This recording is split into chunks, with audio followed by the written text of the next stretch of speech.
ಹಾಗಿಲ್ಲ. ಯಾಕೆ? ನಾನು ರಮಿಸುತ್ತಾ ಇದ್ದೀನಿ ನಿಮ್ಮನ್ನು. ಹೌದೇ ರಮಿಸ್ತಾ ಇದ್ದಿ ಸರಿ. ಎಲ್ಲಿಂದಲೋ ಯಾರೋ ಕರೆದಾಗುಂಟಲ್ಲ. ಕಾಮ ಇದ್ಯಾರು? ಎಲ್ಲ ದಾರಿ ಹೋಗರು ಯಾರೋ ಈ ದಾರಿಯಲ್ಲಿ ಬಂದಿದ್ದಾರೆ. ಈಗ ಬಾಗಿಲು ಭದ್ರಪಡಿಸಿದ್ಯಲ್ಲ, ಹಾಗೆ ಏನೋ ಒಂದು ಕರೆದು ಹೋಗುವ ಅಂತ ಕರೆದಿರ್ಬೋದು. ಅವರು ಕರೆಯುವರು ಕರೀತಾನೆ. ನಿಮ್ಮ ಹೆಸರು ಹಿಡಿದು ಕರೆಯುವುದು ಪ್ರಾಣೇಶ್ವರಿ. ಸ್ವಲ್ಪ ಸ್ವರದ ಬಗ್ಗೆ ನಾವು ಗಮನ ಹರಿಸಿ ಅಂತಾದ್ರೆ ಎಲ್ಲಿಯೋ ಕೇಳಿ ಪರಿಚಯ ಇದ್ದಂತ ಸ್ವರ ಅಂತ ಕಾಣ್ತದೆ. ಒಮ್ಮೆ ಕಿವಿಗೊಟ್ಟು ಆಲಿಸಿ ನೋಡಿ. ಹಾಗಾದ್ರೆ ಇದು ಪರಿಚಯ ಇದ್ದಂತ ವ್ಯಕ್ತಿ ದಾರಿಯಲ್ಲಿ ಹೋಗುವವರೆಲ್ಲ ನನ್ನನ್ನೇ ಕಾಣಬೇಕಿರುತ್ತಾಗಿ ಬಂದವರು ಇರ್ಬೇಕು. ಎಂತದ್ದು ಕಾಣುವುದು ಮತ್ತೆ ಇಷ್ಟು ಹೊತ್ತಿನಲ್ಲ. ಆದ್ರೂ ಕೂಡ ಸಮಯ ಅಂತೂ ಗೊತ್ತಿಲ್ಲ. ಈಗ ಅವರಿಗೆ ಸಮಯ ಸಂದರ್ಭ ಗೊತ್ತಾಗದೆ ಬಂದಿರ್ಬೋದು. ಆದ್ರೆ ಬಂದಂತವ್ರು ಅಷ್ಟು ಕರೆಯುವಾಗ ನಾವು ಸುಮ್ಮನೆ ಕುಳಿತುಕೊಂಡಿರ್ತಾರೆ. ಮತ್ತೆ ಮತ್ತೆ ಕರೀತಾ ಇರ್ತಾರೆ ಹೊರತು ಹೋಗುದಿಲ್ಲ. ಹಾಗಿದ್ರೆ ನಮ್ಮ ಮೇಳದಾಟ ಅರ್ಧಕ್ಕೆ ನಿಲ್ಲಿಸುವುದು. ಈಗ ಸ್ವಲ್ಪ ಹೊತ್ತು ನಿಲ್ಲಿಸುವ. ಭದ್ರಪಡಿಸಿದಂತ ಬಾಗಿಲನ್ನು ಸ್ವಲ್ಪ ತೆರೆ. ಯಾರು ಬಂದಿದ್ದಾರೆ ನೋಡ್ತೇನೆ. ಹೇಳ್ತಿದ್ದೇನೆ ನೋಡಿ ಅಲ್ಲಿ. ಇದ್ಯಾರು ದೇವೇಂದ್ರ ಪ್ರಭುಗಳು? ನಮಸ್ಕಾರ ನಮಸ್ಕಾರ ನಮಸ್ಕಾರ ನಮಸ್ಕಾರ. ಆತ್ಮೀಯರು ಒಂದಾದಾಗ ಬರೇ ನಮಸ್ಕಾರ ಕೊಟ್ಟೆ ಒಂದು ಅಪ್ಪುಗೆ ಅದು ಬಹಳಷ್ಟು ಸಂತೋಷ. ಬಾ ಬಾ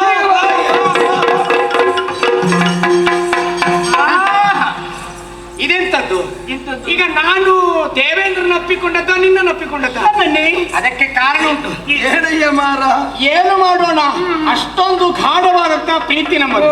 ರತಿ ಇಲ್ಲಿ ಬಾ. ಈಗ ದೇವೇಂದ್ರ ಯಾವುದೋ ಕಾರಣ ನಿಮಿತ್ತ ಇಲ್ಲಿ ಬಂದಿರ್ಬೇಕು.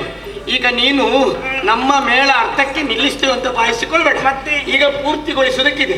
ಸ್ವಲ್ಪ ಹೊತ್ತು ಅವನನ್ನು ಮಾತಾಡಿಸ್ಬೇಕು. ಯಾಕೆ ಗೊತ್ತಾ, ನೀನ್ ಇಲ್ಲೇ ಇದ್ರೆ ಮಾತಾಡುದು ಅವನ ಹತ್ರ, ಅದು ಆಲೋಚನೆ ಜ್ಞಾನ ಎಲ್ಲ ನಿನ್ನ ಕಡೆಗೆ ಇರ್ತದೆ.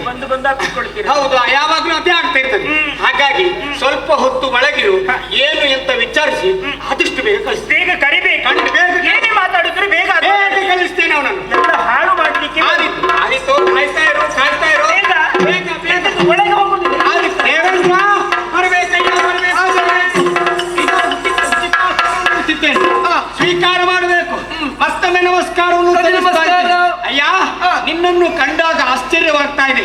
ಹಾಗಾಗಿ ಹಲವಾರು ರೀತಿಯ ಪ್ರಶ್ನೆಗಳನ್ನು ಕೇಳಬೇಕಂತ ಆಸೆ ಆಗ್ತದೆ. ಏನಯ್ಯ ಏನಾಗಲಿ ನಿನ್ನಲ್ಲಿ ಬಂದು ಕಾರಣ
ಆಶ್ಚರ್ಯವಾಗ್ತಾ ಇದೆ.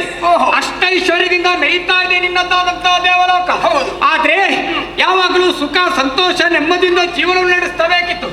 ಆದ್ರೆ ಇವತ್ತು ನಿನ್ನ ಮುಖವನ್ನು ಕಂಡೆಂತಾದ್ರೆ ಯಾವುದೋ ಸಂತೋಷದ ವಿಚಾರವನ್ನು ಹೊತ್ತು ನನ್ನಲ್ಲಿಗೆ ಬಂದ ಹಾಗೆ ಕಾಣುವುದಿಲ್ಲ. ಯಾಕೆಂದ್ರೆ ಮನಸ್ಸೇ ಮುಖದ ಕೈಗನ್ನಡಿಯಂತೆ. ಯಾಕೆಂದ್ರೆ ಮನಸ್ಸಿನಲ್ಲಿ ಅಡಗಿದಂತಹ ದುಃಖವನ್ನು ಮುಖದಲ್ಲಿ ಕಂಡುಕೊಳ್ಳುವುದಕ್ಕೆ ಸಾಧ್ಯವಿದೆ. ಹಾಗಾಗಿ ನಿನ್ನಲ್ಲಿ ಪ್ರಶ್ನೆ ಮಾಡ್ತಾ ಇದ್ದೇನೆ. ಈ ರೀತಿಯಾಗಿ ದುಗುಡವದನಾಗಿ ಏನೋ ಚಿಂತಾ ಭಾರದಿಂದ ನನ್ನಲ್ಲಿಗೆ ಬಂದೆ ಅಂತ ಅರ್ಥವಾಗಿ